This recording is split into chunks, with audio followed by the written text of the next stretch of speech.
किसी नाम में उसने राजेश कुमार कर दिया, और फिर आप जब आप हम बूथ पर वोट डालने जाते हैं तो फिर मानवाधिकार उससे फिर किसी का गलत नाम चढ़ा है, किसी का नाम, आपका नाम जो है आपका नाम से अलग नाम गलत होगा, वो भी अगर फादर का नाम भी सही हुआ तो हो सके कि आपकी उम्र गलत है, चलो उम्र भी सही है, हो सके आपका एड्रेस गलत है। मैं 500 दूसरा प्रतिक्रिया करती बात बताऊँ, मेरा नाम सही है, पिताजी का नाम सही है।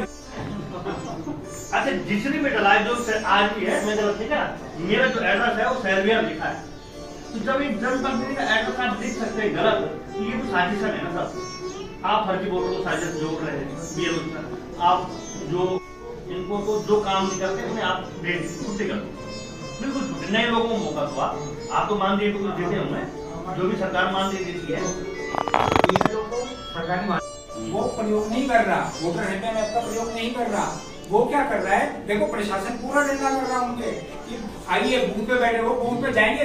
तो कई बार काम काज की वजह से कोई नहीं पहुंचता, एक तो बृहस्पतिवार का दिन तय कर लिया जाए बैठने का अनिवार्य रूप से, और एक कर लिया जाए संडे का। सरकारी कर्मचारी है, पीएलओ की लिस्ट दे कि ये मेरा पीएलओ है सरकारी, इसके साथ बैठ घर घर जा। एक सुझाव मेरा और भी है कि कई बार से हम सब आज जो है जो आगामी अब जो हमारे विधानसभा के इलेक्शन होने 2027 में, उसको लेकर जो है आज एक एसडीएम महोदय ने बैठक बुलाई थी, और बैठक में सभी राजनीतिक दलों के लोग थे, भाजपा भी थी, कांग्रेस भी थे, सीपीआई और हमारे सपा बसपा अन्य दल भी थे, और ये सुझाव मांगे गए कि आगे वोटर लिस्टों को किस तरीके से दुरुस्त किया जाए, जो नए नाम चढ़ने हैं, जो मृतक हैं उनके नाम हटने हैं। तो हमारा एक इसमें सुझाव था कि आज सबसे पहले क्या है कि जो हमारे बीएलओ जो सरकारी बीएलओ है जो काम कर रहे हैं, ये वाकई जो है सुस्त प्रक्रिया से काम कर रहे हैं। 20-20 साल पुराने जो लोग मर गए उनके नाम वोटर लिस्ट में हैं।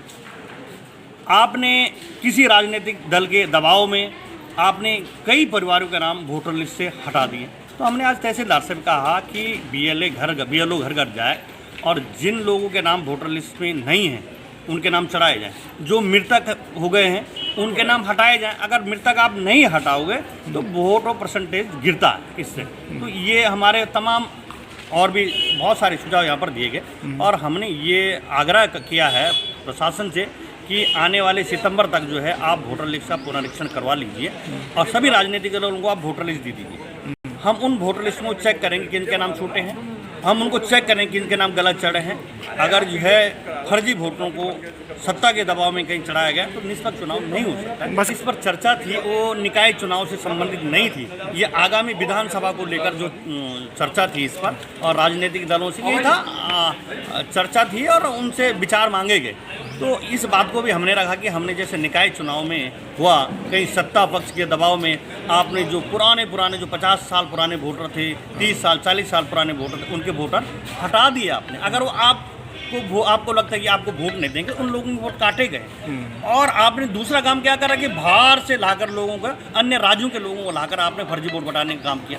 तो जो बीएलओ इस काम को करता है उस बीएलओ को भी पनिशमेंट दिया जाना चाहिए, उस पर सख्त से सख्त कानूनी कार्रवाई होनी चाहिए। अगर इस तरीके से चलेगा तो हम इसका विरोध करेंगे, और कांग्रेस इस काम को कर रही है। मेरा वोट मेरा अधिकार, किसी का वोट न छूटे। आप कौन होते हैं काटने वाले?